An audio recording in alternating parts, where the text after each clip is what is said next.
As my own study of the Enneagram grows, I like to refer to them more as the lenses, really ego lenses, as well as energies that we see the world through.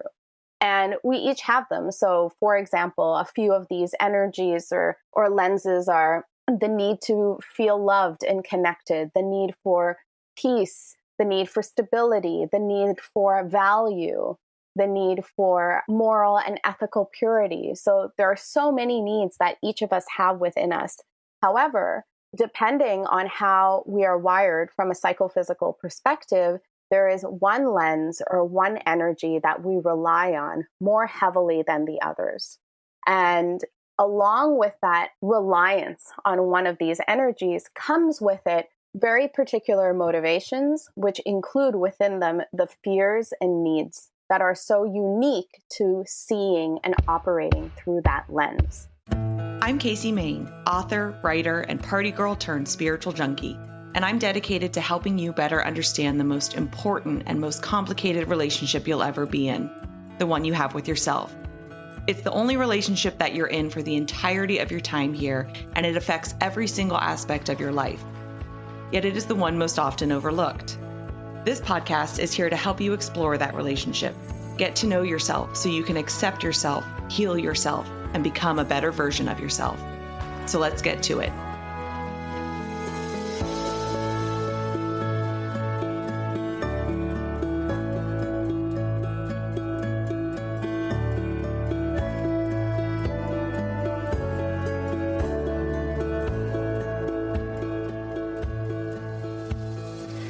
Hello, and welcome to another episode of the Better You podcast. I am your host, Casey Main. Thank you so much for being here. Whether you have been following the podcast for a while or if you're new to the show, then welcome. Welcome to the party. This is a fun episode to be joining us on. We are talking about Enneagram, which is one of those systems that helps you better understand yourself and kind of your just how and why you interact with the world the way you do. And there's so many of these different systems, and we've covered several of them on the show. And I love them. I find them super interesting. But this one, I don't know, it kind of just came together beautifully because I had like a reschedule situation with a guest. So I needed somebody kind of short term. And so I connected with Vrin, today's guest, and literally, I think it was the day after we booked the interview, I then ran into a friend in a coffee shop who's really just kind of like going through a hard time, like a little bit of like a self-reflective just mode of life, which I know a lot of us have been there. Some of you are maybe currently there, but it was pretty much the things he was saying like was exactly my 2017, the year like my entire life changed, and I wrote my book, and which led me down the road to becoming a writer and doing this podcast and all this stuff. So he's in that mode, and I feel for him because I know how lost you feel. But then I also know, like, I just told him, I'm like, you're going to get through it. Like, I know you will. But he had just discovered Enneagram and had just looked up his type. A friend of his had sent it to him. And it was already just really helping him to understand himself and then also accept himself and kind of use that information in terms of how he wants to shape his future. So I love like when life just gives you those little synergies like that. It kind of just shows me like, oh, okay, this is absolutely the right episode to air at this time because we had booked this and then I run into him and he mentions it, and that's just like too coincidental to actually be coincidence. All right, so a couple news items for the podcast. If you are not following us on Instagram at The Better You Podcast, I recommend that you do. So I just hired somebody to help me with the posting because I was doing it all myself. And while I like to think I was creating somewhat nice looking posts and whatever, like I'm not a social media expert and I don't really know what I'm doing. And I want the handle to be a space that isn't just like promoting the most recent episode, like that's an important part of it, but is more of a constant source of like thought provoking quotes or posts or just things to kind of keep you inspired and motivated and self-reflective and self-aware kind of throughout the week. So I have someone helping me now, and she's come up with a completely different look. Like, I think it looks amazing. And so she's sharing a lot more of my writing and my thoughts on things. And we're going to continue to do that. So check it out. Follow us if you are not already following us at the Better You Podcast. And by all means, like, let me know what you think. You'll be able to see when you go to it. Like, there's a clear line of where it was me posting and then where she's taken over. And I think it looks really cool. And then also I've started going live when I record these introductions, which, can be entertaining because sometimes I'm very articulate and I'm able to get through the introductions. Other times I mess up 87 times and then that's all just caught on camera. So those exist, I think, on the IGTV. So you can go and watch those as well. Just a little behind the scenes look of what it's like to attempt to do and create a podcast when you're really still just figuring it out, which I am. I'm only about a year and some change, maybe almost a year and a half into doing this, but I'm loving it. I'm loving the feedback I'm getting from you guys. Like, it's really fun to do. It's a lot of work. It's more work than I was expecting it to be, but it's worth it. I love having these conversations. I love when you guys reach out and tell me it's helped you or you enjoyed it or it's inspired you, or even when you reach out, you're like, have you considered this guest? Like, I don't know. I feel like it's becoming a fun little community. And I will have big news probably in 2021 on how I'll be expanding that community. I'm not ready to talk about it yet. But that will be coming probably in the beginning of the new year. And then also in the new year, I'm going to be more organized and intentional with kind of what episodes air, like in what order. Whereas this past year, and since I've been doing this, it's just kind of random as I encounter a guest or connect with a guest that I'm like, oh, they've got a cool story or they've got really interesting work. And then I just kind of schedule it and we go from there. But for 2021, I want to have a little bit more of a cadence to it. So if you listen to some of the earlier episodes in this year, I used to talk about how I view our relationship with self in like 3 different buckets: mind, body, and spirit is what I would call it. Spirit, soul, kind of whatever you want to call it. And then what's funny is in today's episode, with the Enneagram system, there's like 9 different types, and then they are categorized in like one of 3 categories: mind, body, or they call it heart. And I don't know, there's something about like that trilogy that I think is very important in terms of how we view ourselves. And so when she brought that up, which I did not know that about Enneagram, it kind of just furthered or helped me like validate the way I want to move forward with the podcast. And that'll be, I want to make sure I'm equally covering each of those areas. So in 2021, I'm probably it's going to have a little bit more of a rhythm to it. So like there'll be a mind episode, then a body episode, then a soul or spirit or heart, whatever you want to call it, episode. And then either probably a story or like someone with a really cool story, or a solo episode where I share my thoughts on things. So, and then it'll repeat. So we'll be getting a even number of episodes that help us with like our mind and our mindset and a little bit more of that psychological component, episodes that help us understand our bodies better, and then episodes that are a little bit, which as you guys know, if you've been listening for a while, maybe a little bit more of the woo-woo, talking about soul or spirit and some of the more spiritual stuff, which I love those conversations. So that's the plan for 2021. And in order to get organized enough to do that, I plan on taking December off from the podcast. I'll still be airing episodes, but they won't be new episodes. So I'm going to do like the best of the podcast so far, probably, and just pick out some of those most downloaded or just kind of favorite episodes, air those in December so that I can take the time to really start to plan for 2021. So that is the plan. 2021 is going to be an amazing year for the Better You podcast, and I'm super excited about it, and I hope you guys are as well. Okay.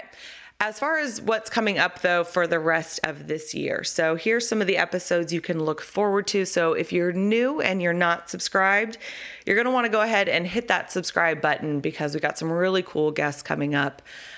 We are going to talk about reconnecting with nature and harnessing the power of nature to heal with Sarah Schulting-Krantz. And she is the author of Walk Through This: Harness the Healing Power of Nature and Travel the Road to Forgiveness. So I'm really excited to chat with her because I don't know, over the past couple of years, I've started to just experience in my own life, like the power of nature and how even if I just sit outside, like on my little screened in porch and get some fresh air, like that's what I like to do first thing in the morning.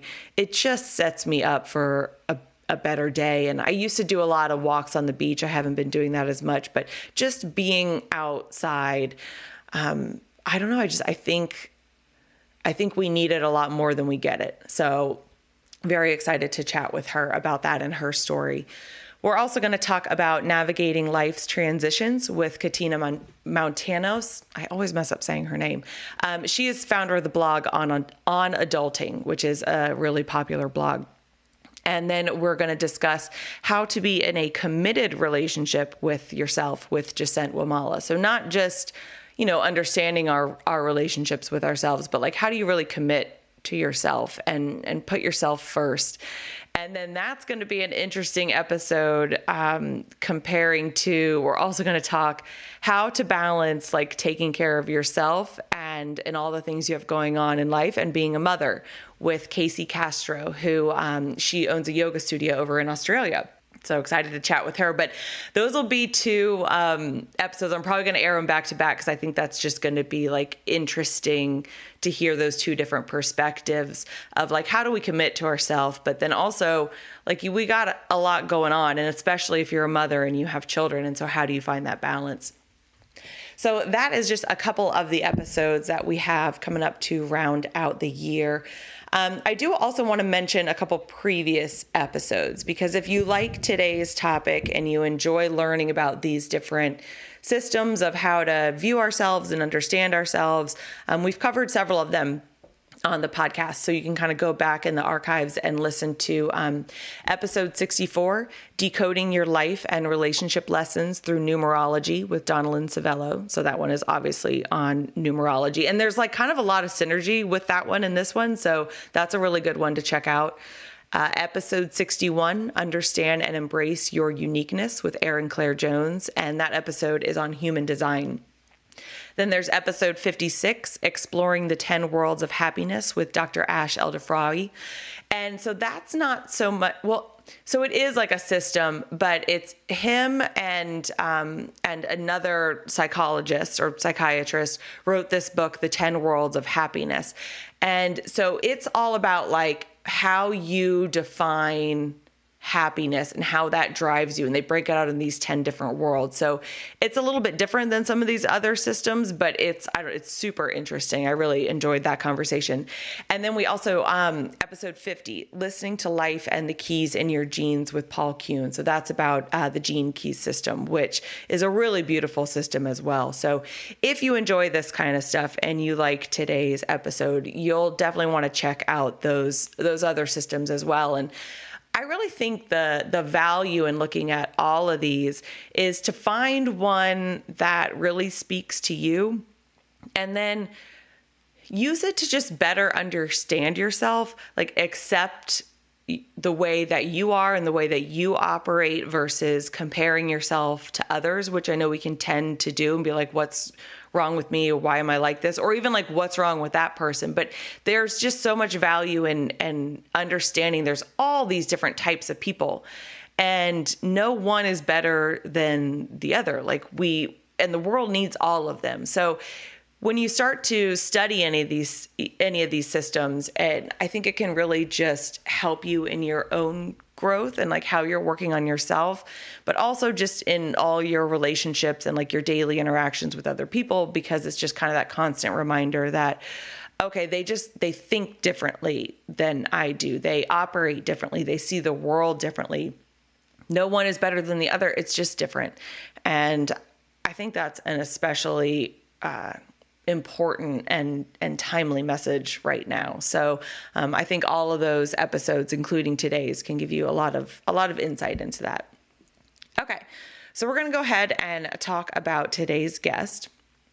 Vrin is an Enneagram coach and meditation teacher. She works with women and those who identify with the female energy to build strong and healthy relationships with themselves and others.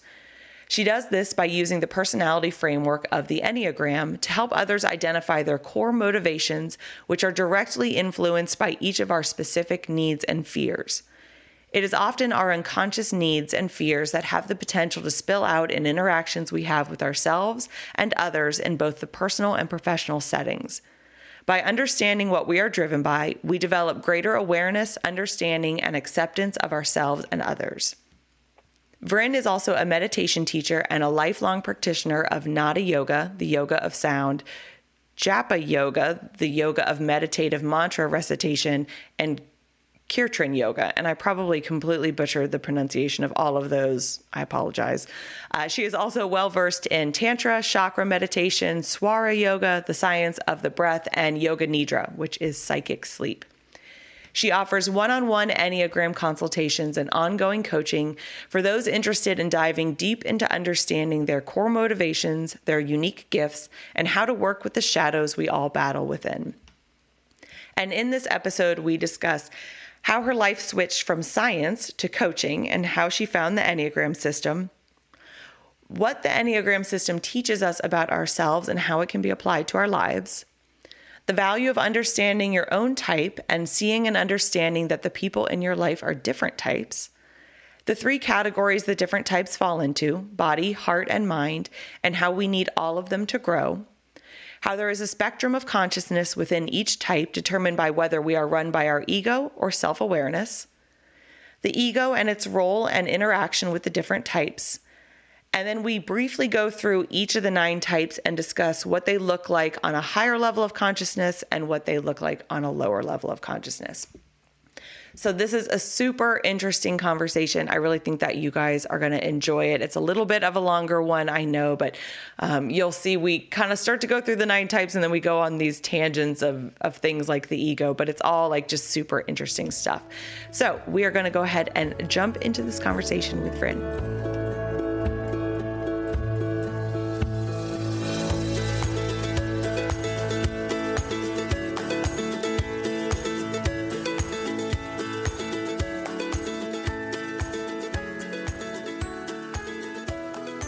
So we can kind of just jump into a little bit of your story and your personal history of kind of how you got into this work, because I always find that part very interesting. Happy to share. So my background is actually in biochem. So I have my bachelor's. Oh, wow. Yeah, my bachelor's or my master's in biochem.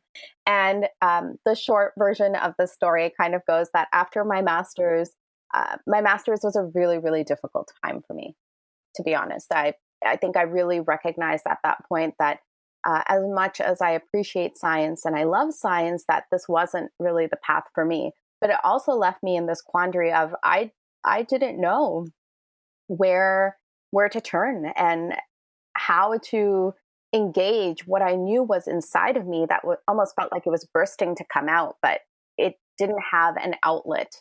And so what I decided to do was there is a practical side to me.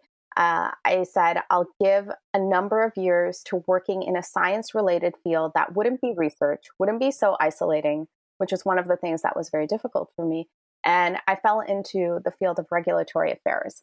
And I'm Canadian. And so I was at that time working for the Canadian government, helping to regulate natural health products. And then a few years afterwards, moved to the industry side where I represented companies that made natural health products. And after a few years of that, right before we started our interview, you were mentioning about synergistic events taking place. It just so happened that I met my now husband, who lives in New York. And so it became clear that eventually I would also move to New York and we would start our lives there together. And 2 things happened during that time. One was that it became very clear to me that my, quote, return on investment from science and giving so many years to that study and the field of regulatory affairs, I was very grateful for my opportunities. I love the people, but I felt I had hit a wall in terms of my own personal growth. And so when I was going to move, I had mentioned to my husband, I would really like to explore and see how I am meant to contribute to the world. I think that's the best way to put it. And so on his recommendation, I took a coaching certification, and both of us did not in any way expect that would be the direction I would move in. This was just as a, hey, you don't know what to do, so why don't we learn some practical tools for life? Because these kinds of instruments and ways to help people and ourselves is always beneficial. And 25 minutes into my coaching program, I had an oh no moment where it hit me that this is what I wanted to do. So that was one piece. And then the second piece was my husband, as it turns out, had been studying the Enneagram for over 11 years. And he wanted to bring me into his world of just saying, hey, this is something that I do. And that has helped me so much. And I just fell in love with the entire framework. And so, long story short, I am now an Enneagram coach and forever Enneagram student. Okay, so my first question is, so why was it like an oh no moment? Like, this is what I want to do. Like, why was that not like a, oh yay, I finally figured it out? Yeah, great question. It happened to do with timing, and that was my husband was just beginning his startup. And so here were two people who were about to, start their lives together. And the idea would be that at least maybe one person has a little bit of stability. And so he was just beginning his company along with his best friend and business partner.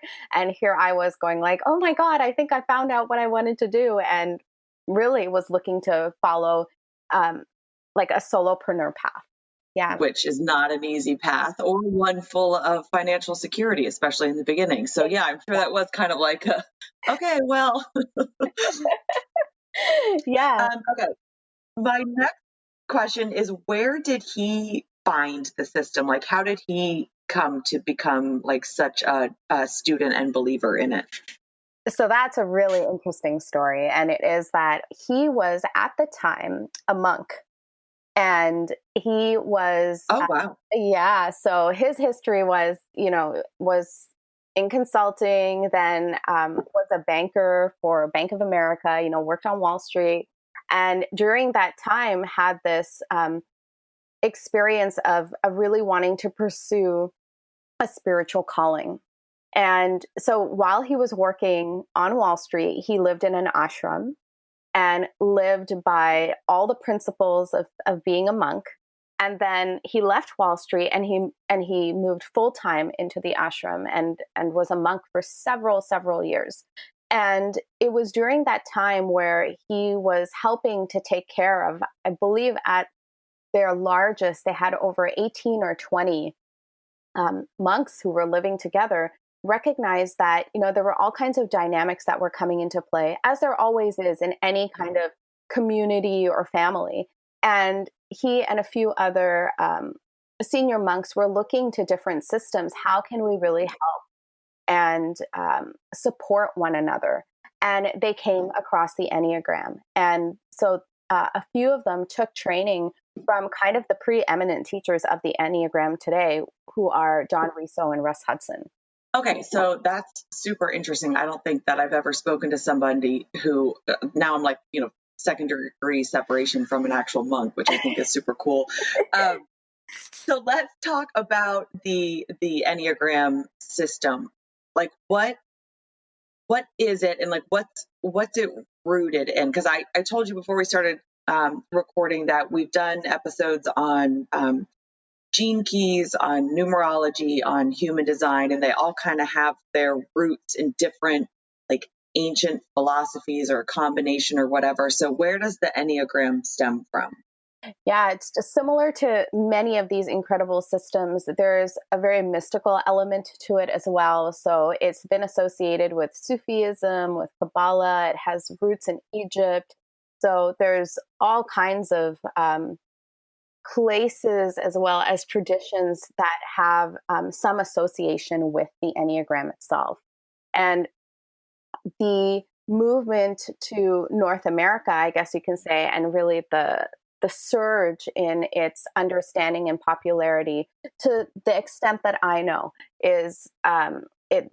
Gurdjieff was one of the teachers who really brought it out, and then there were a few others. And for the sake of, for the past 20, 30 years, it's really Don Riso and Russ Hudson. And so that's a little bit about the backstory of, the Enneagram itself. It also has some incredible associations with mathematical numbers, such as pi, and many things that are above my level of understanding. It's a very, very deep and intricate system. And so you had also asked, so what is the Enneagram, right? And so the Enneagram speaks to 9 different energies that all of us carry within us. And so these are often referred to as types. But as my own study of the Enneagram grows, I like to refer to them more as the lenses, really ego lenses, as well as energies that we see the world through. And we each have them. So, for example, a few of these energies or lenses are the need to feel loved and connected, the need for peace, the need for stability, the need for value, the need for moral and ethical purity. So there are so many needs that each of us have within us. However, depending on how we are wired from a psychophysical perspective, there is one lens or one energy that we rely on more heavily than the others. And along with that, I guess you can say, reliance on one of these energies comes with it very particular motivations, which include within them the fears and needs that are so unique to seeing and operating through that lens. Okay, so I love viewing it as a lens and an energy. Is this something are we born with these lenses, or do we pick them up along the way?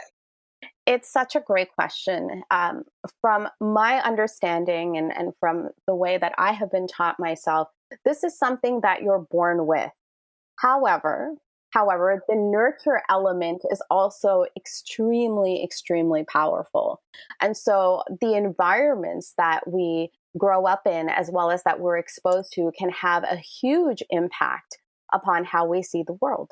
And so even though we may very naturally be predisposed to operating or seeing or being in touch with an energy in a certain way, depending on that environment, that will either be supported, it will be perhaps even curtailed, or we have the ability to take on another energy as well, as in it just, it may not come so naturally, but we have some familiarity with it because it's just been present for so long. It's not inherent to us, but we're adaptable living beings. And so that definitely does have an influence.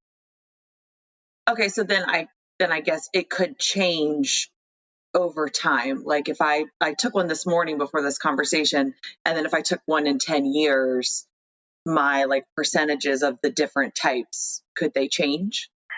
That's a fantastic question. And so your Enneagram type does not change. It does not change. Yes. And the reason for that is because motivations don't change. Our behaviors and the way in which we react to circumstances may change based on our level of awareness, our development of growth, or perhaps the opposite, our, being pulled down into stress and resulting in unhealthy behaviors. And so for that, externally, it may seem like our behaviors may change, but internally, the motivation always stays the same. So interesting. Okay. So that's very interesting. And I love looking at it in terms of we have these certain motivations, which then are driven by, or at least like influenced by, needs and fears. That all makes sense.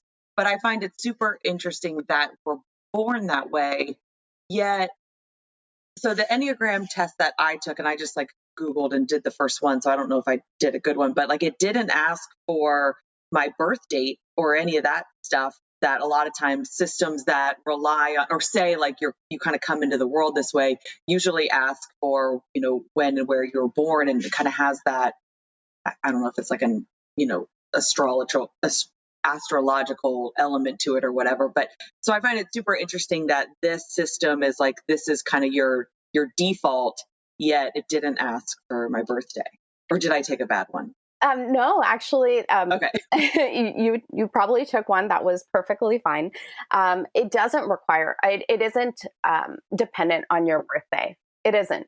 And so it's amazing because you'll see even with, for example, with twins, right? They're born almost at the same time, under the same stars, all of those things. And you'll see that they can be extremely, extremely different in personality style. And so depending, again, in your belief system, there can be numerous explanations for this. And so for myself, I come from a background of yoga philosophy as well as meditation. To me, one of the reasons would be, your past karma, so that can have a role to play in how you show up in this world, in this lifetime. But regardless, one of the reasons why this is so fascinating is the fact that, and if you don't mind, I'll go back to what we were speaking about before in terms of why your type doesn't change. And that is with the Enneagram symbol. For anybody who's listening, if you just Google it, you'll see it's a circle with this really interesting figure inside of it, right? And so you'll see different numbers. And then you'll see that these numbers have arrows that go to other numbers. And so in terms of growth and in terms of stress, whatever your lens you see the world through, it can start to resemble another lens in growth, and it can start to resemble another lens in stress. It doesn't mean you lose who you are. It just means you start to take on either the positive, healthy characteristics of another type or another lens, and perhaps starting to cope and use the coping mechanisms of another type in stress or in suffering. Oh, I love that. And so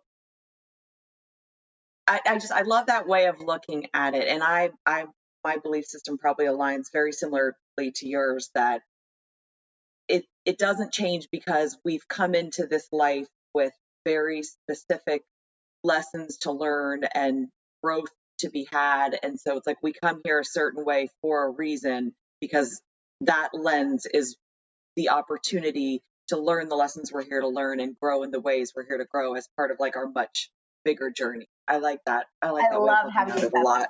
I love how you said that. Yes, exactly. I really firmly believe that. And you can see it. You can see how for certain people that their growth is exactly how the psychophysical wiring is providing them the opportunity for that growth. And if they were operating through any other lens, it wouldn't be as impactful. Okay. All right. So let's get into the different types a little bit. I'd love to, and I know you could talk for hours on all of them, but just give like a brief overview of each one, and then maybe some of the motivations or needs and fears associated with them. And just because what I find so valuable in all these systems is, one, I think they're always like a lesson in self-acceptance. Like I think we can tend to compare how we are and how we think and our minds to other people in our lives and think that either like we are wrong or they are wrong, rather than just recognizing like, okay, we're just different and this is how I am and this is how I think. And that's just how I've always been. And there's nothing wrong with that. But then also recognizing and appreciating those differences in others rather than trying to, make everybody the same or assume that everybody thinks the same. So I love learning about so I was like 98% a five. So it's like, I love learning about what a five means, but I think it's really interesting to go through all of them, because you can always think of people in your life that you're like, oh, okay, that explains that person. And then understanding those differences just makes, I don't know, relationships and like navigating life easier. At least for me, it does. Absolutely. It's true. It does make it much more easy to navigate life, especially when we can come from a place of understanding one another instead of constantly feeling like our position is right or our way of seeing the world is right. And that becomes very rigid, and it doesn't allow to really tap into the beauty that another way of looking at things can offer to us. Oh, absolutely. And I think that is an extremely important point and message in the world right now. So this is very timely. But okay, so if we were to kind of go through like all of them, we can start wherever you want, whatever type, or energy or lens. Like what's the first one? Okay, so before that, maybe one thing that I'll do is I'll offer just a kind of like a slightly step back view of the Enneagram that I found to be very helpful. And so, Hmm. as we said, there are 9 energies or types, right? And so those 9 can be broken down into sets of 3s, right? And Oh, so wow. if we look at it that way, so there is, you can call them like a triad of types, right? So 3 types. So there are 3 that heavily rely on the body, right? This is where they get their,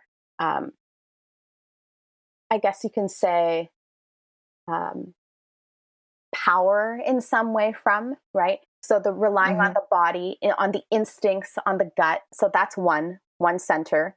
The other center is the heart center, or those who really rely on emotions, feelings, right? So there are another 3 types that fall into that category. And finally, the last 3 types fall into the head or the mind center. And so it's really using that faculty to drive all their decision making. Ah, okay. I love that. I love this system already just because of those 3 categories, because that trilogy is something we see all the time. And I think there's so much power in even viewing ourselves that way, of recognizing, we are a mind, we are a body, and then I've heard it, called heart, soul, spirit, whatever, but kind of that, um I don't know, like that harder to see or understand heart element of us. So in this system, we'll call it heart. Yeah. I love that it breaks them into 3. I didn't know that. Okay, that's Yeah. good to know. So growth, just taking one last step back before we really dive into the weeds of the types, that growth means that I am not just relying solely on 1 or 2 of these faculties, as in I'm not just relying on the heart and the head. To be fully growing means that I'm accessing all of these 3 centers. And that's really, really important, because if we're not able to do that, we are we're not functioning wholly. It's not holistic, Hmm. Okay, love it. right? So that is ultimate growth. So that's the goal. But now coming back into the types. And so having said that, maybe what we can do is we'll start off with, Casey, where would you like to start? What would you like to start off with? We'll start there, and then we'll just go around. Okay, so we'll start with kind of the order that you laid these out. So we'll start with the body Okay, types. great. So the body types include the 8, 9, and the 1. And so the 8 is known as the challenger. And really, the motivation for this energy or for this type is that I do not want to be controlled. I do not want to be Mm. manipulated. So you'll see, even within the body language of people who really view the world in with this type, is that um, there is a strong force, right? Even though they may be small in nature, they pack a punch when they walk into a room. It's amazing. And their biggest concern is they don't want to be manipulated, or they don't want to be taken advantage of in any way. And for such people, vulnerability can be very difficult. And one way that I thought was very beautifully put is that they put some armor around their hearts because their hearts are very soft. And that is, the other side that we sometimes don't see, that the motivation in order to try to protect myself, I come off as being so strong. And so when we're exposed to that energy, it might be very difficult for us. We really, truly may not be able to understand. And this is where the Enneagram is just so powerful, because when we understand the motivation of the why are they acting in this way? Oh, it's actually to protect themselves. We can, being another type or just being outside of that person, we can find ways to assure them, and then they can really show up as their best selves. Okay, that's very interesting. So if for people who align with that and kind of fall into that lens, I hear you on the, like, if you know people in your life, assuring them to help them feel safer so they can bring down those walls. But if you're the one who has the walls, this is where sometimes I think, like, understanding this stuff is so powerful, but we don't want to use it as like an excuse almost to be like, well, I'm protecting, this is just who I am. Like, I build walls around my heart. Like, how do we kind of start to soften and trust others and open up to others? Yeah, so I'll offer some perhaps ways of thinking that my Enneagram teachers, including my husband and his friend from Upbuild, that is the company that they run, that they have put together and they have offered. So this is all coming from them. So really want to make sure that it's to their credit. And so for the eights, one of the things that they say is it can be very powerful to make an inventory of feelings of personal weakness, because that's where it comes from, right? And so by doing that, you start to build awareness of how often you feel this way, how often your ego can prompt you to view situations and these feelings come up, even if it has nothing to do with weakness. Okay. Right. And so this is a small way. Another way that I really appreciated, somebody else had mentioned this, was yield to small things. And so very often for eights, they can feel as though I need to be the decision maker. I'm going, like, it's my way or the highway. And so in small little interactions with your friends and family, I'd given this example just yesterday of, if you're going out for dinner, let somebody else make a choice. It's okay. It's not taking away your power. It's not, and it doesn't mean you're weak. It just means that you can just go along with somebody else. It's okay. Okay. That's one way. But that's the 8. Okay. That's the challenge. All right. Right? What's the 9? What's the 9? So the 9s are known as the peace seeker. The peace seeker. And so these are, as we describe these, we'll see that all the types are so beautiful, and they're so beautiful when they are healthy, right? And when they are in stress, all of them are equally troublesome. So that's one thing with the Enneagram that when I first learned, that I really appreciated, that there is no type that is better than another type. Every type is equal. They each have such unique, amazing gifts. However, it all depends on the level of awareness and health. Yeah, so I love that, because that's very similar to what was brought up in the episode we did on numerology, which was like kind of your number. And then when you're doing well, you kind of present yourself like this. But when you're not doing well, like, there's like a spectrum, like there's the kind of the, I guess, the pros and the cons, not to say anything is right or wrong, but there is that, like, you're in it in a healthy way because of the self-awareness and you're working towards it, or maybe you're just kind of lost in it and too attached to it and even just blind to the fact that that's how you're operating, and then that is not showing up necessarily in like a healthy way. Exactly. In fact, John Riso and Russ Hudson, this is one of their biggest contributions to the Enneagram. They bring out this aspect called levels of consciousness. And they even argue that this is even more important sometimes than knowing your type or knowing the lens by which you operate. And that is to recognize on like the spectrum of consciousness, if you just broke it up very broadly into 3 levels and you said at the top, it's very creative and healthy. And when you're operating on this level, you actually have access to all of these 9 energies.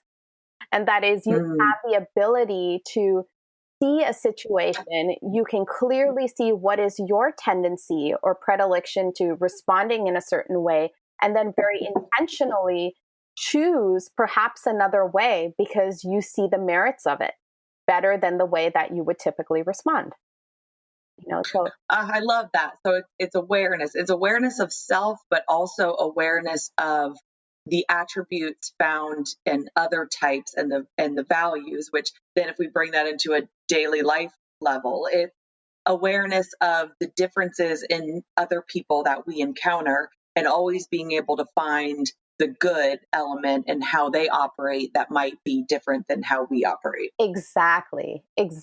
So that's at like the healthiest, most creative levels. Now, as you go down, and of course there can be numerous levels in between, but if you go down for, just simplicity's sake, and the second level being the controlling or average levels of consciousness, which is where most of us lie, you'll see that here, it constricts. If you think of this as a funnel, it's very wide at the top. As you start to come down, it's constricting more.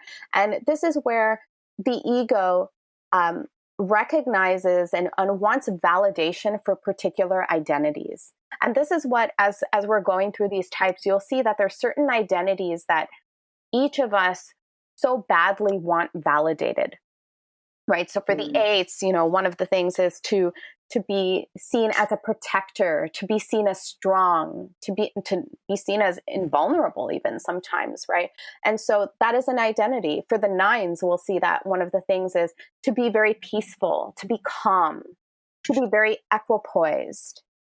So that's an identity or several identities. And when we don't have that validation coming towards us, the ego gets triggered.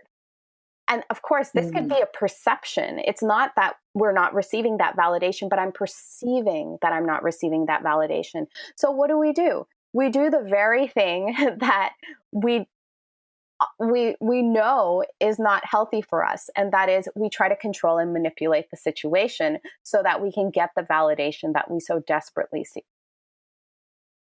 Yes, we always look to the external as opposed to doing the work inside, which is, I guess, kind of questioning that perception. Yes, questioning that is triggering us. Exactly. Having a conversation, being vulnerable, really seeing, is this me or is this the ego's needs?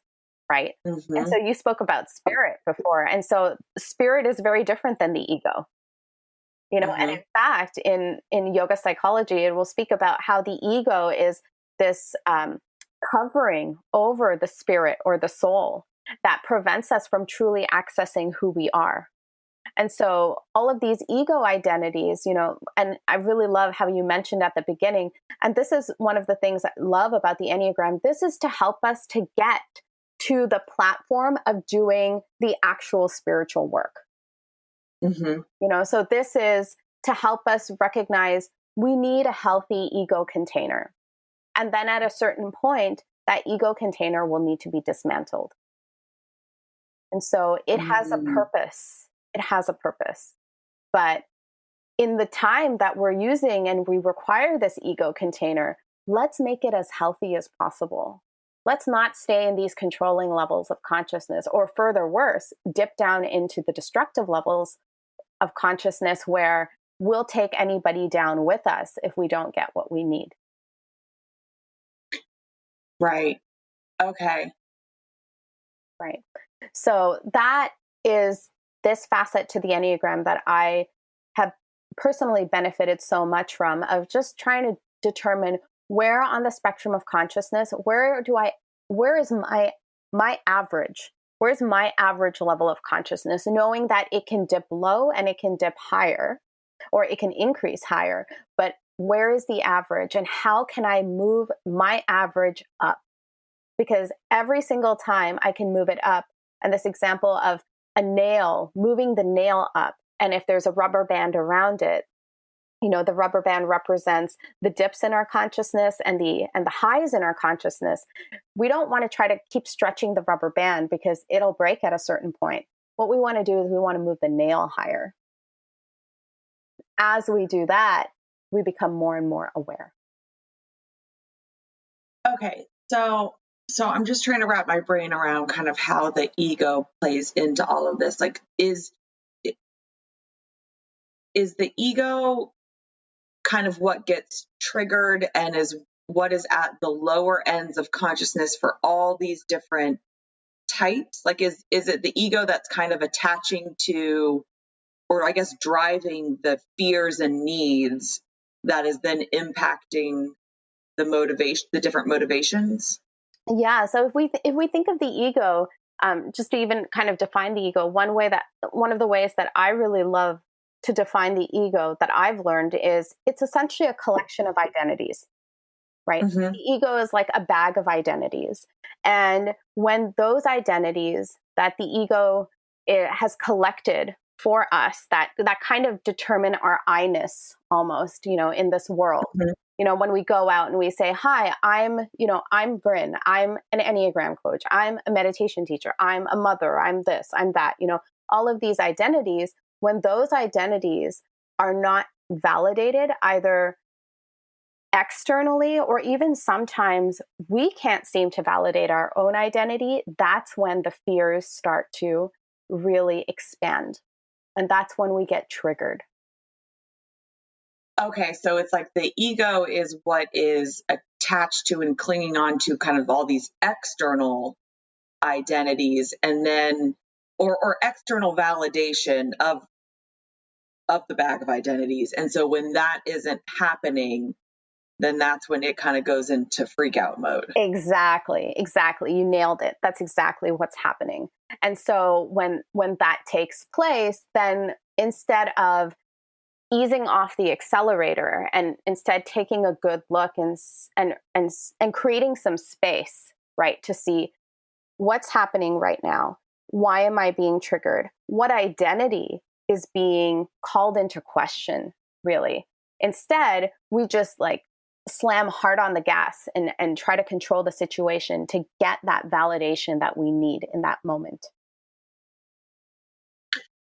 Okay, so all right, I'm just for some reason, I'm stuck on this ego thing, because I think sometimes, especially in the spiritual world and spiritual development world, and even sometimes in the personal development world, ego is villainized as this bad thing, that we need to get rid of, abolish, quiet, all this stuff. Mm-hmm. But thinking about this, it's the ego that's triggering us and giving us even just the opportunity for awareness of what our lens is, our type, and which then allows, it's presenting the opportunity. So it can't be bad. It's showing us where the work is, and showing us what lens we're viewing stuff out of, the lenses we're not viewing the world out of, and maybe what's good about those, which gives us the opportunity to start to incorporate more of them, and as you said, become more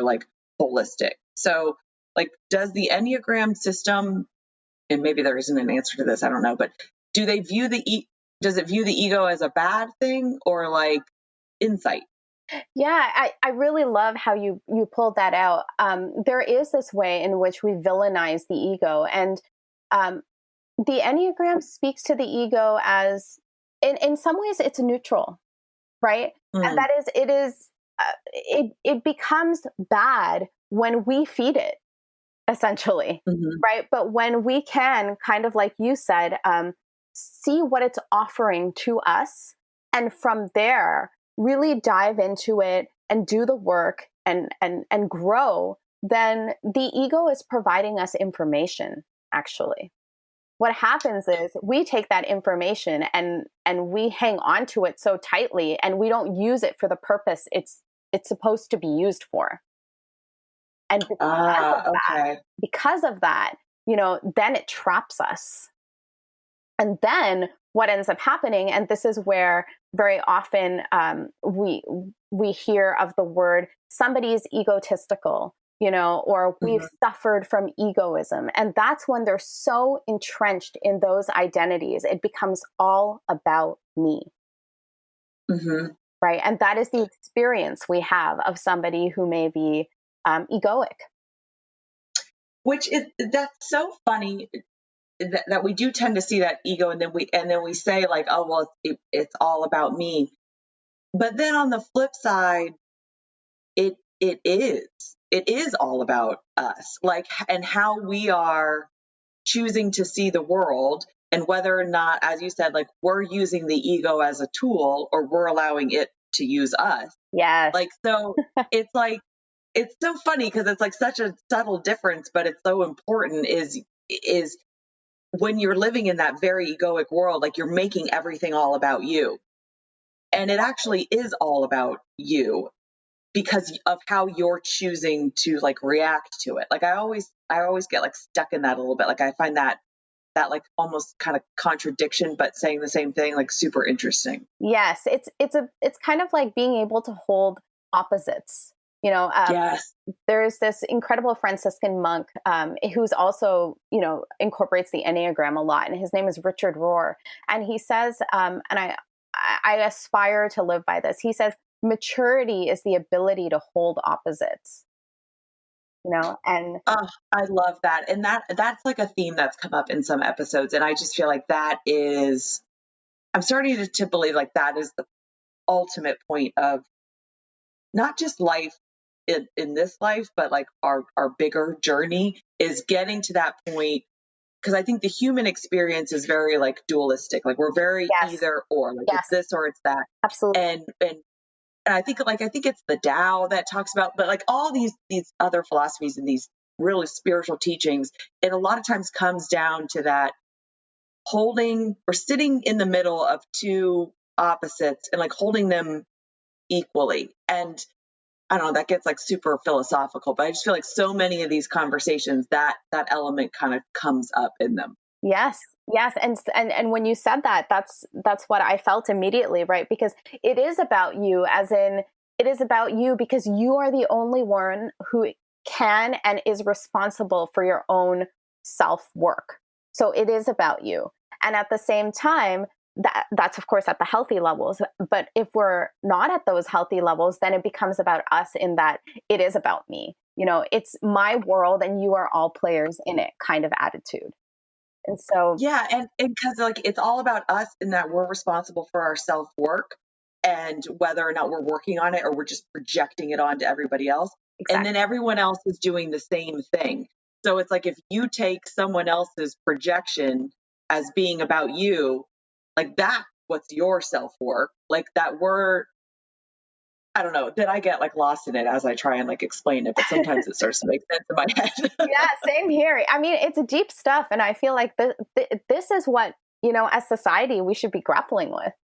This is what will cause change. I truly believe that this is what will cause change if we can start to grapple with these things and not try to simplify it or oversimplify it. That it takes time to kind of like weed out all of these things and come to to these kind of conclusions. And I think that we get glimpses of it, but you had said this before. I don't think we spend enough time just sitting and marinating in it.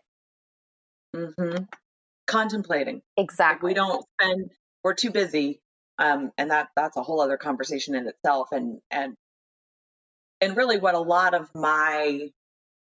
I think a lot of my work in this world to do is trying to encourage people to spend more time just sitting alone and quiet with themselves, like quality time with yourself, like working on your relationship with yourself, which is the whole point of this podcast. Because when we're constantly distracted by all this other stuff, we're not even giving ourselves like the opportunity to have that contemplation and allow our mind to go into deeper places, whether it be our own work or like what is life about or whatever. Like we're just always instead distracting ourselves with something very like superficial and surface level or other people's work, and we're just gossiping and analyzing other people instead of ourselves. Well said. It's true.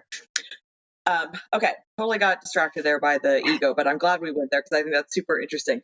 Okay, so back to the different types. So Yes. the peacemaker, um, I'm going to assume they're driven Yeah. by kind of bringing people together or finding peace. Yeah. So they are very natural in bringing people together. But for them, the internal motivation is that I am trying to maintain my own inner world of peace. So each of these types can really tap into a certain reality. And the reality that the nine see is that the world is a broken place, Mm. and that it is full of conflict and it is full of strife. And I don't I don't want to deal with that. It's too overwhelming for me. And so perhaps my way of contributing is to be extremely calm, extremely peaceful, and just very easygoing. And you'll see that with nines very often. They can be some of the most chilled out types. You know, it's amazing. And of course, there's always the caveat that it can be to their detriment as well. And so Okay, that's what I was just going to ask. Like, what is the unhealthy version of that? yeah, because most people hear about the peace seeker and they're like, that's what I want to be. Yeah. Right, of course. And one of the things that is a challenge for the nines is um, there is a way in which they can minimize themselves so far that they truly believe that they're not of consequence. And that can be very difficult, very, very difficult. Also, nines can have a way in which they so easily can retreat into their own inner world. And so sometimes in conversation, even, and this is, a piece on the self-awareness part, to just be watchful, even in conversation, pay attention, notice when you're drifting off. There is a way in which nines can so easily just slip into their inner world, and the other person may not even notice it's happening. Another thing with nines is to just notice when you just are going along with things for the sake of preventing any perceived conflict in your head. Right? So sometimes nines will go along with plans, even if they don't want to. And the reason for that, if you dig really deep, is that I don't want to get into conflict. If I actually say my opinion, there's a possibility that somebody might get upset. And I'd much rather we just do whatever you want than I have to deal with somebody becoming upset. Oh, so it's like avoiding conflict Yeah. as opposed to on the healthier end, like not letting conflict actually rattle you or not really even seeing it as conflict. Exactly. Or the other way of perhaps seeing it is to recognize that it's only through working through conflict we can get to true peace. Mm-hmm. Right. It's through Head work. on. Okay. Yes, exactly. Exactly. So those are the nines. Like I said, Okay. beautiful qualities, right? At the healthiest, all of Yeah. the types are just amazing. And so, and many of us could really benefit from tapping into some of that healthy nine energy. And so that's the nine. So we talked about the 8, 9, now moving to the 1, and this kind of caps off the body center types. And the 1 is known as the moralist. So these are the people who live their life or are aspiring to live their life with the utmost integrity. Their greatest fear is of being corrupt. And that is, they value moral purity like anything. And so the process can often be so much more important than the result for these individuals. And because they hold themselves to such high standards, they can sometimes come off as being very, very rigid because they're very principled, very ethical. Now, the thing is, their principles are their personal principles. So the interesting thing is, if you have 5 ones in a room, it doesn't necessarily mean they are all aligned on their principles. It's their principles. And so you'll notice they can be natural teachers and natural advocates, activists. They are always believing in something very, very passionately. Now, the flip side to all of this is that because they have such high standards, people close to them especially can feel very judged. And they can come off as being critical, even though that's not their intention. It's not their intention, but because they so desperately want to live to such a high standard of life that they want to incorporate people near and dear to them into that. And so they can sometimes, when they say something, it can come off as being judgmental when they're just observing something. And so for the ones, yes, sorry, you're about to say something. Well, I was just going to say, like, so if they're on kind of the lower consciousness level, are they judging They can others? Yeah, they can be. They can be very, very fanatical. That's one way of putting it. They can be extremely, extremely fanatical at very low ends of the consciousness spectrum. But just typically in the middle, average levels of consciousness, it comes off more as a little bit critical. You know, it's very much that stern parent vibe. Mm-hmm. Right? That's the energy that you get, you know, that nothing is ever quite good enough. Now, the thing that many people don't realize is that the inner critic, and we all have our own inner critic, it has a different flavor depending on the type that you are. The inner critic for the ones is cruel. It is so heavy. So whatever perceived criticism we experience externally, it's happening 100 times worse inside for the one. Interesting. Yeah. Okay. So I just kind of saw this commonality between these three body types, which I'm interested to see if it's the same for all the types. But I feel like there's this, like, they don't want to let the outside in. So, like, the moralist doesn't want corruption. Like, they don't want the outside to corrupt them. The peacemaker doesn't want to allow the outside conflict in. The challenger doesn't want anyone, like, getting to their heart. Is that like a theme just in body, or is that a theme throughout all the types? You are very, very astute. I wouldn't necessarily put it in terms of letting people in, but you have nailed something so nuanced, and it's amazing. Actually, I'm so impressed. The mantra you can almost say for the body centered types is "Don't mess with my world." Ah, yeah. So you nailed it. You did. Don't mess with my world. Interesting. Okay. Very astute. Very, very astute. All right, sweet. Yeah. Good Enneagram student. Okay, so let's move on to the heart types. Okay, so the 2, 3, and the 4. So the 2s are known as the helpers. They're also known as the givers sometimes. These are the probably the most warmest people you'll ever come across. They're sweet. They're so affectionate. You can, one of the things with figuring out your type, you know, you mentioned this before, there are many tests out there. Typically, I stay away from tests. And the reason for that is that 2 things. One is there's social desirability bias when you answer questions.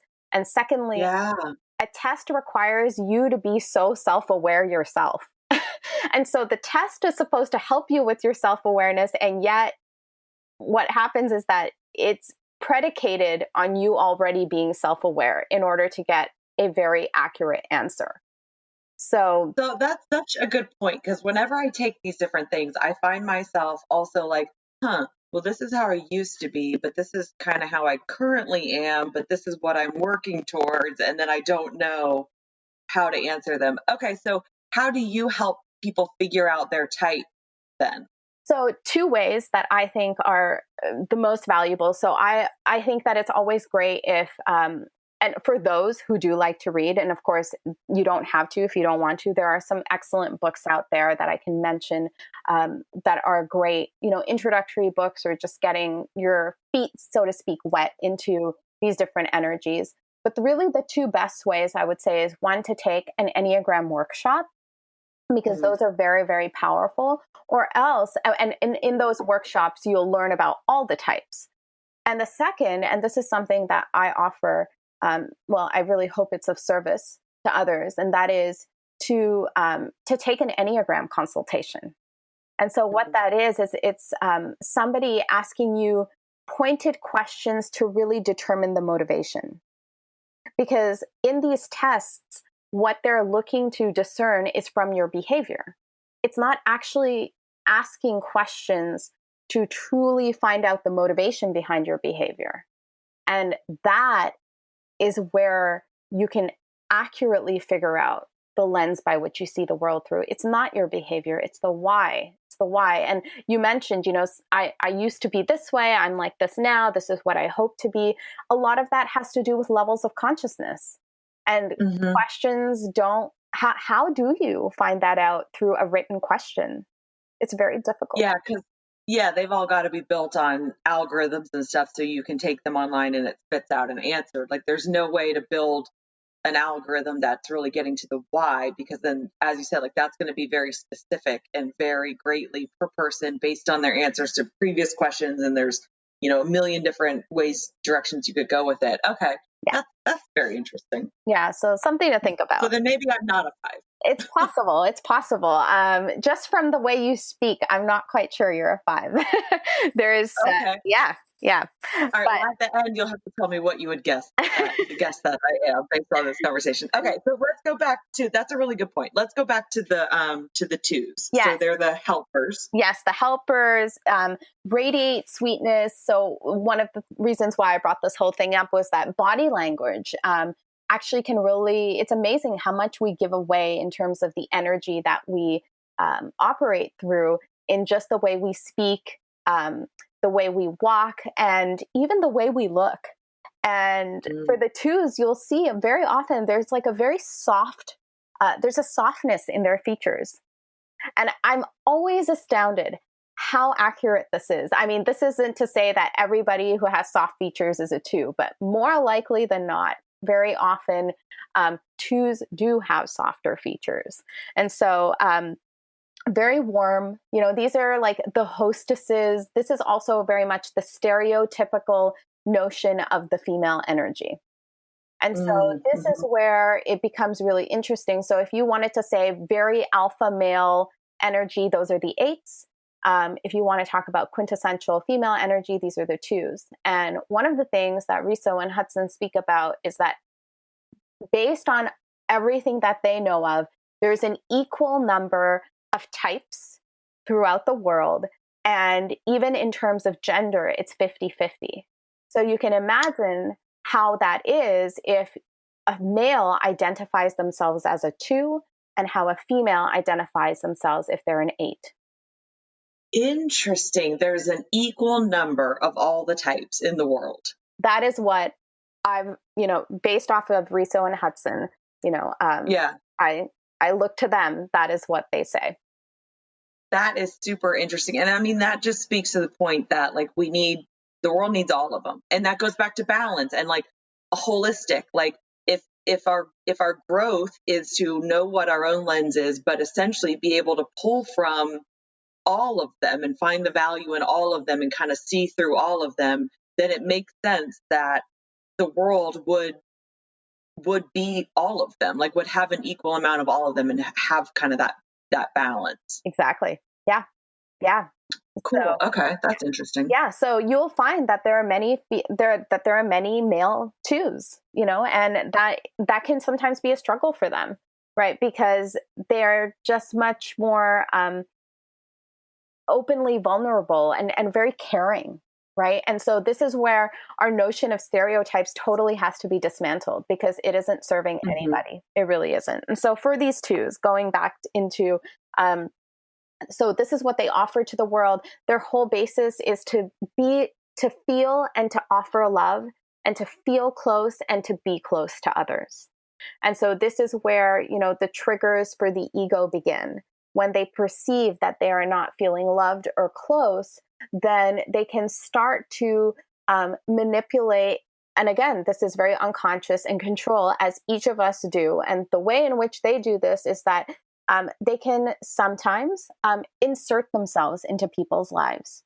They can really they're the ones who can, and this can be at a healthy level, but this can also happen at the more controlling levels, which is to start to offer to like, oh, I see you're so busy. Let me help you out. Let me help you out.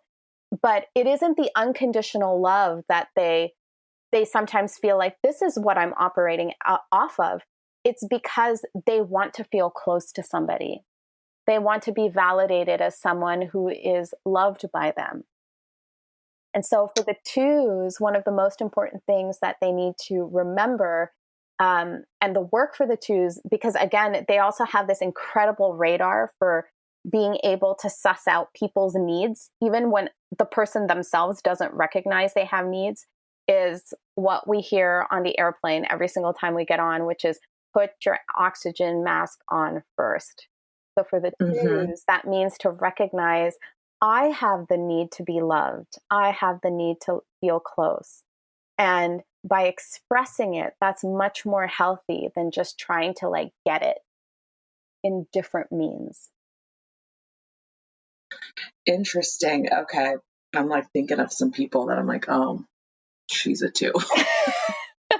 Yeah. And that's the amazing thing, right? Like as you learn about this, and we're just doing like a very, very like preliminary overview, you can start to hone in on people in your own life that might, show up in this way. Yeah. Yeah.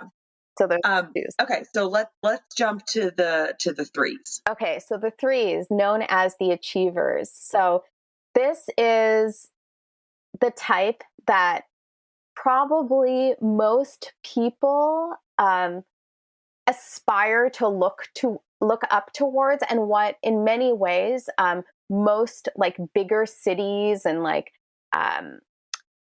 any like nation or community, like this is the energy that is very often valued the most, which is good and bad. Right. This is a good thing and this is a bad thing. It's a great thing because at their healthiest, the threes are so capable, very charismatic, adaptable. They have an amazing way to not just see their own potential and really find ways to manifest their full potential, but to see the potential in others. Very hopeful, optimistic. Like these are the people that you'll see who will often say failure is a stepping stone to success. There is just a way in which nothing can get them down, and they are very, very goal driven. Now, that said, this comes, of course, at a price, and that is threes at more of the controlling levels and more of the average levels. That adaptability can almost become chameleonic. And there is this feeling, and the core need, and again, the core fear for the threes is that I'm so afraid that I am actually worthless, that I'm not valuable. And my entire pursuit of life is to feel valuable. That's it. And so these individuals, you can very often can become workaholics. My husband has coined a term. It's just like an achievement driven machine, because I'm constantly searching for my value outside. I need the validation from outside because I don't know who I am without doing things. And so that can become scary, actually, if you don't know who you are. Yeah, but you know what that is? Yeah, that is, like you said, like that is so much of kind of the leadership skills or like the leadership type that we tend to like idealize, of like this goal oriented go-getter type individual. Exactly. And very often in order to do this, so we're talking about the heart-centered types, right? And threes very often can mistype themselves as being head-centered types because they don't very often feel, because and as I learned in my Enneagram training, they're all about efficiency. And so what makes me inefficient? My feelings. And so what I do is consciously or unconsciously, I just kind of like disconnect my heart. Right? It slows me down. Oh, wow. And so it's easy for me to think I'm a head-centered type because I'm in my head so often. I'm strategizing, I'm planning, I'm thinking of the next thing, I don't realize I'm actually a heart-centered type. And so as like the accolades and the prizes and achievements keep coming in, the problem starts to happen that I just start to like pile them in, but I can never actually experience any sense of gratitude or fulfillment because I've dislocated or like I've disconnected the very vessel that helps me to feel satisfaction, gratitude, and happiness, which is my heart. Right. And so Okay. it becomes so, so difficult. And so for the threes, the threes, like the crazy thing is that, and that's also valued. So the very thing that is the challenge for Yeah. threes is For like valued no in feelings, keep society. going. Yeah. And it pains me, actually. It pains me. And I say this from personal experience because I'm a three. And that, Yeah. the disconnection of the heart, return, as my husband speaks about this, I love how he's phrased it. I believe it's from Riso and Hudson, return back to the scene of the crime. And that is, the scene of the crime is, I just abandoned my heart. Yeah. Oh man. Okay. That gave me goosebumps. Okay. So all right. So what about, so rounding out the heart center types, what is the four? So the four is known as the individualist. It can also sometimes be known as the romantic. So these are the creatives, very often the creatives, not to say that other types aren't creative, they are, but the creativities of the fours comes from this extremely deep place of processing emotions. So they are all about the feels.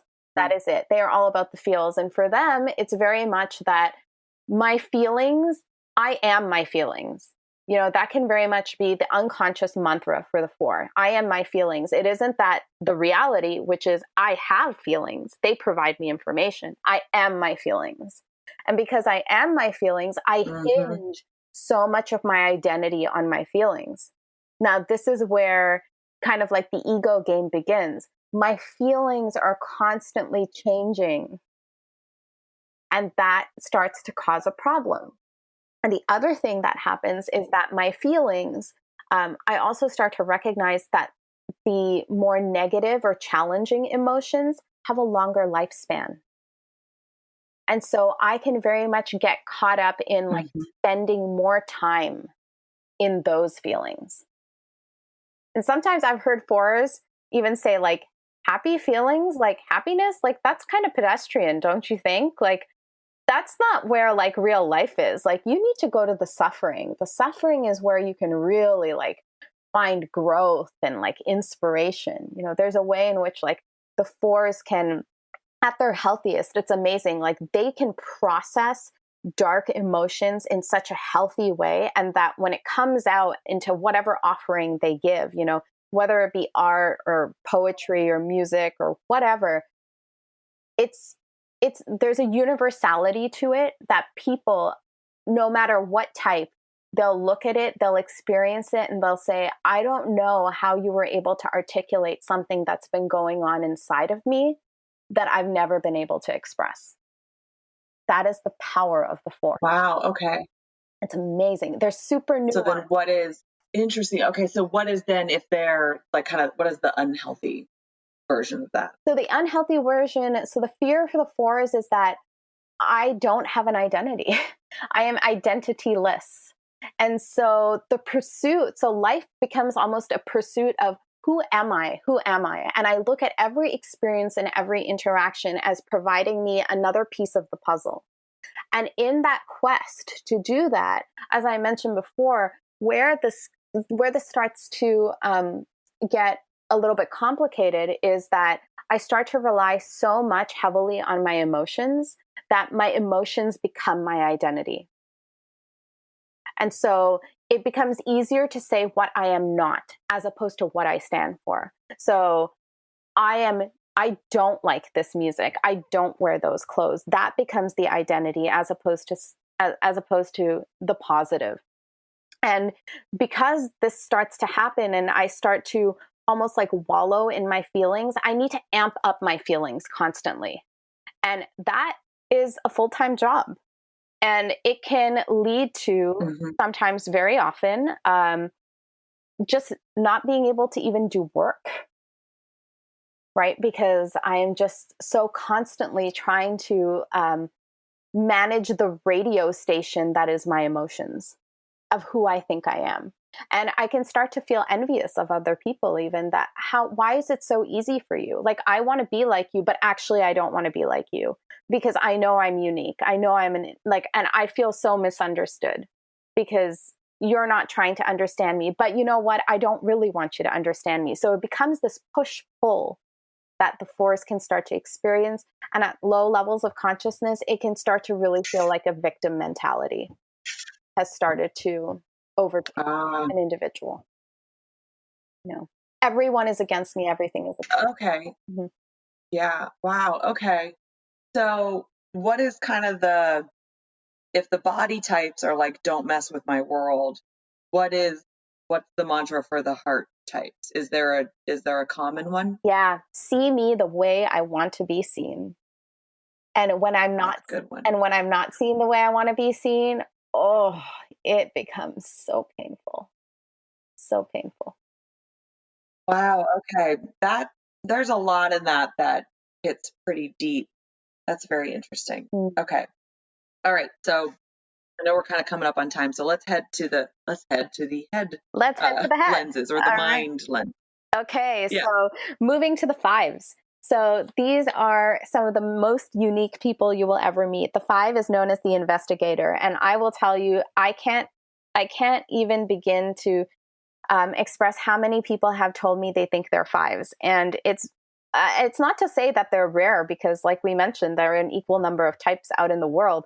But the 5s are very unique, and we'll get into this. So they are all about curiosity, objectivity, very, very objective. In some ways, it almost feels like emotions are aliens to them.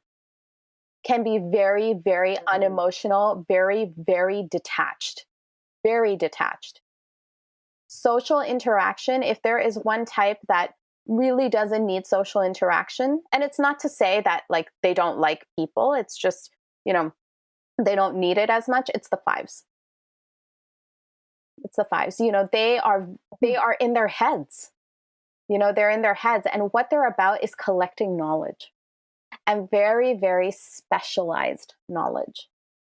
They are like the experts. So probably this is something that my teachers often say in their workshops: the person who made your iPhone, the person who came up with like some incredible code, probably a 5 working somewhere. And they're not about the glory. They don't care about the practicality or use even very often. They're in it because the knowledge is so exciting. But the thing is, they provide so much value to the world. So it's funny, it put a 5 and a 3 together. The 5 is coming up with all of these innovative like products and ideas, and the 3 is the marketer. It's like, here you go. This is my idea. It's not your idea. This was somebody else's idea, but it's my idea because I'm the one who's showing it to the world. And the 5 is like, I actually don't really care as long as I can continue to do what I want to do. So this is how also types can work together. Okay. So then what does their unhealthy side look like? So they can get very, very preoccupied and fixated in whatever they are researching or learning. And so this can lead to completely closing themselves off from the rest of the world. They can become very, very reclusive, eccentric. And this becomes hard, like they can just like completely like close themselves off from everybody else. And just be in their head, which isn't healthy for them, and which is also just difficult for those who love them around them. And so one of the things that's helpful for the 5s is actually to come up with 3 or 4 names of people you've interacted with on a daily basis.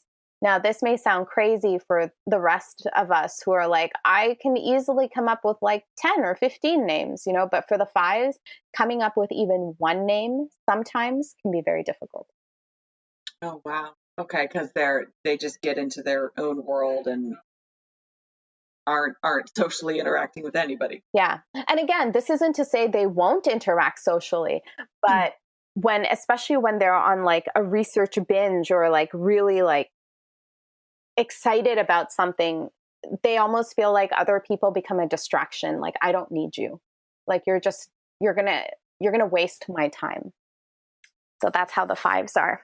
Yeah, it's so interesting to like go through these, because if you think about people who kind of fit in that, it's interesting to understand why they are like that, kind of what's driving that. Yes. But also then you can see like the good in all of it, and even kind of think of those moments that you're like envious of it, to be like, oh, I wish I could just really dedicate myself and just go deep into this, one subject matter or whatever it may be. And like, so it's like we look to the good attributes in all these different types and like strive to be it, which ultimately kind of is the goal. Yet I guess we're supposed to do that not from a like self-deprecating way, like not from a there's something wrong with me because I'm not like this, but more Aspirational. self-acceptance. Yeah, more aspirational. Exactly. Okay. Yeah, exactly. So those are the wonderful fives. I mean, when you said one of the things that you would love to take on from another type, I was thinking about the fives, and I was thinking about, they're so curious. They're able to tap into that childlike curiosity, and I wish I could tap into that so much more. It's amazing how the fives can do that. So with that, let's move to the six. So Okay. this is known as the loyalist, right? These are like your everyday gal, everyday, guy. They are, like the support system behind things. They are really just so normal in many ways, like, and I say that not in like a minimizing way. I'm saying like, it's so refreshing. They're not trying to prove themselves in any way. They are who they are, and they're satisfied with that. And with that, their basic fear, basic desire is, their fear is, I don't know what to trust. So what they're tapping into, the reality that they're tapping into, is that there is no guarantee in life. There isn't. And that is something very powerful, which many of the other types could really use, but they tap into this in such a deep way that sometimes it can be paralyzing. Right.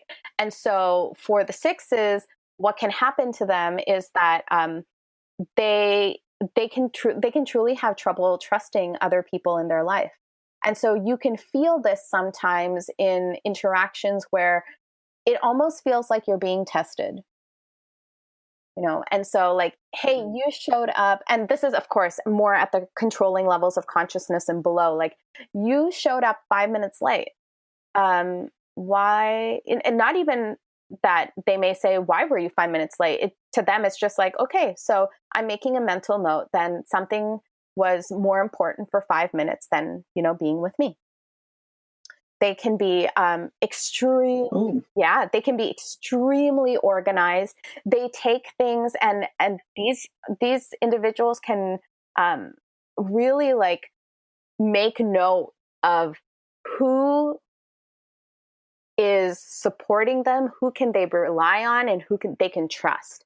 And if they trust you, oh my God, the amount of loyalty a six will give is unbelievable. Unbelievable. One of the best examples that I've heard of, like, that embodies the six energy are firefighters, and especially the firefighters after 9/11, right? You see the courage and the devotion that they give to just going out and doing their jobs. And they're not looking for praise, and they're not looking for accolades. There's a sense of, I was just doing my job. That is the epitome of health in the six. I'm not looking for recognition. But then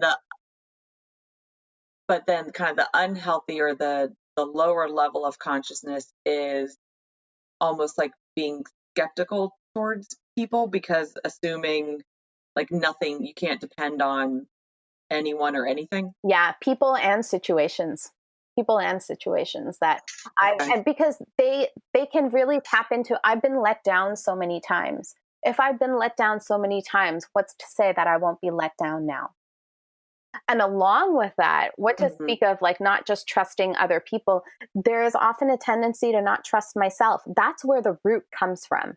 I don't really trust myself, because how can I be sure that I have Interesting. all the information to make a decision? How can I be sure? There's probably always some information that's missing. Okay. All right. So the final one, the 7. So what is the Yes. 7 like? So the 7 is known as the enthusiast. These are the most bubbly, um, outgoing, alive individuals you will probably meet.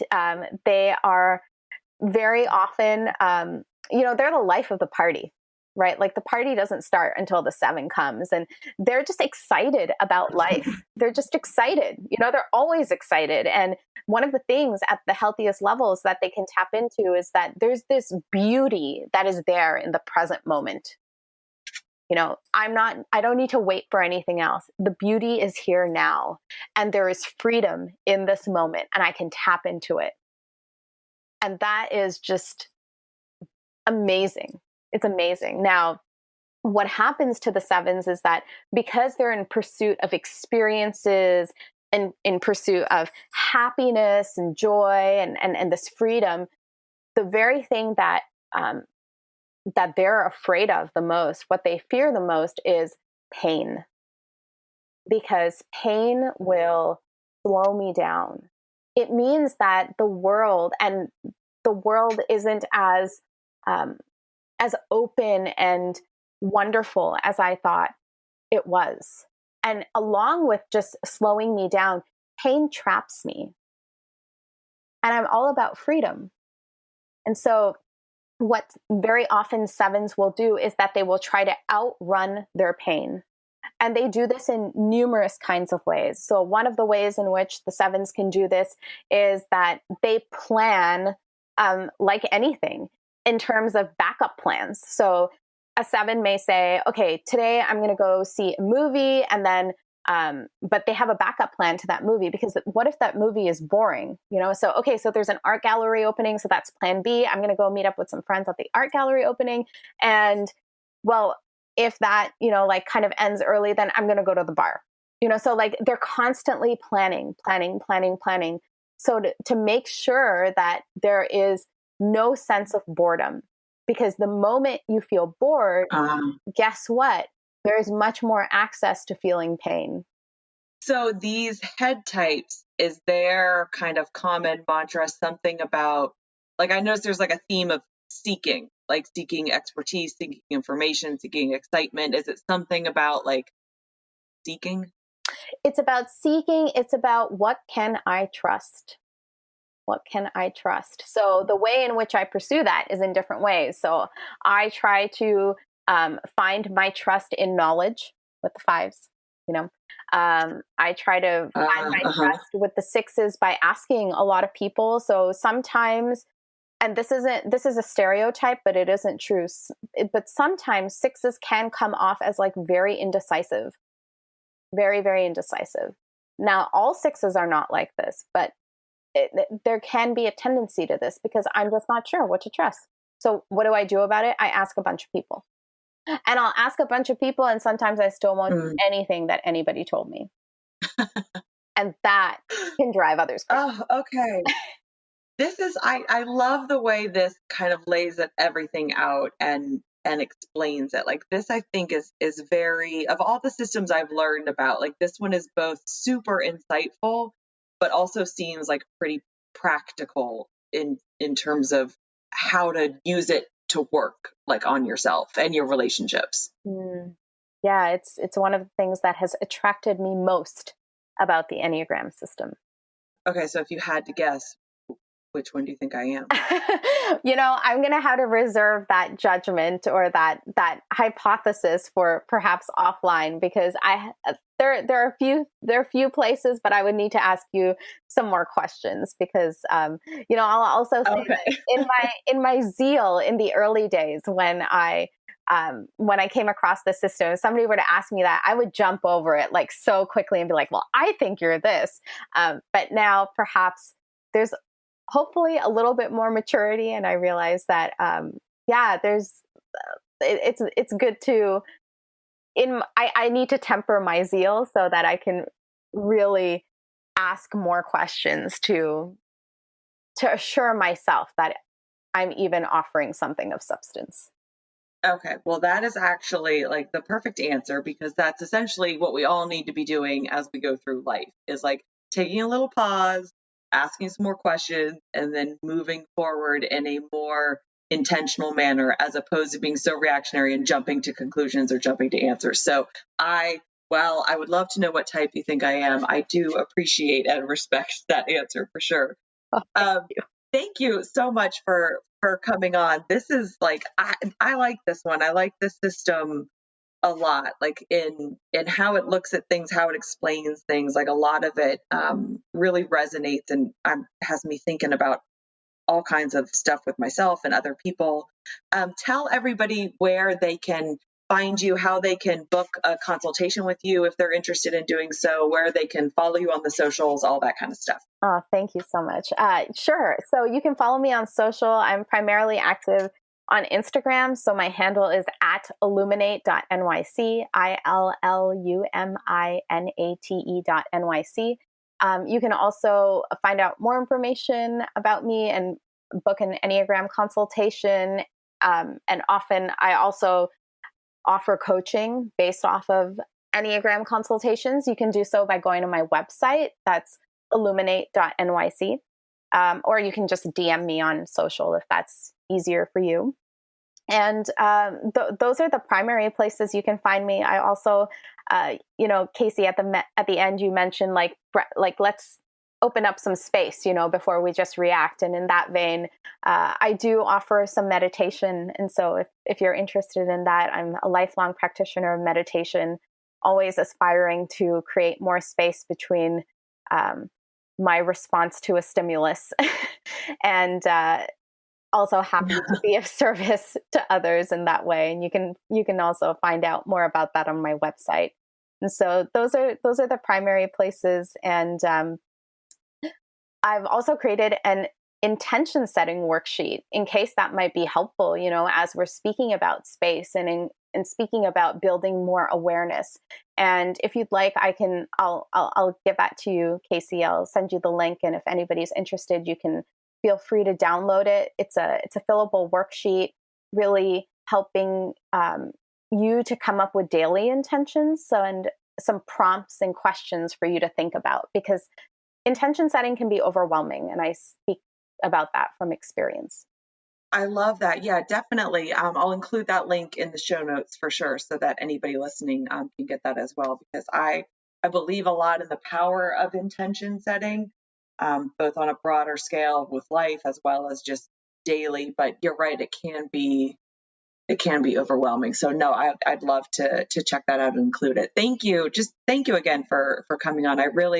This conversation was very, very thought-provoking, and those are my favorite kinds of conversations. So thank you. Thank you. It's been such an honor, so much fun, and just a privilege. All right, that'll do it for this week. Thank you again so much for tuning in. Make sure you are subscribed if you are not already, so that you don't miss the amazing conversations we've got coming up on the show. Make sure you are following us on social media. We are on Instagram and Facebook at The Better You Podcast, although I will admit I'm much better about Instagram than I am Facebook, but hopefully that will change in the future. There's just all so much dealing with all the social media stuff. It's so much. If you're enjoying the show, then I do have a favor. Please take a minute to leave the show a rating or write a short review on whatever podcast platform you are listening on. If it takes ratings and reviews, that helps a lot in terms of discoverability and growing the show. So yeah, that I think is all of it. I hope you guys enjoy the rest of your day and have a wonderful week.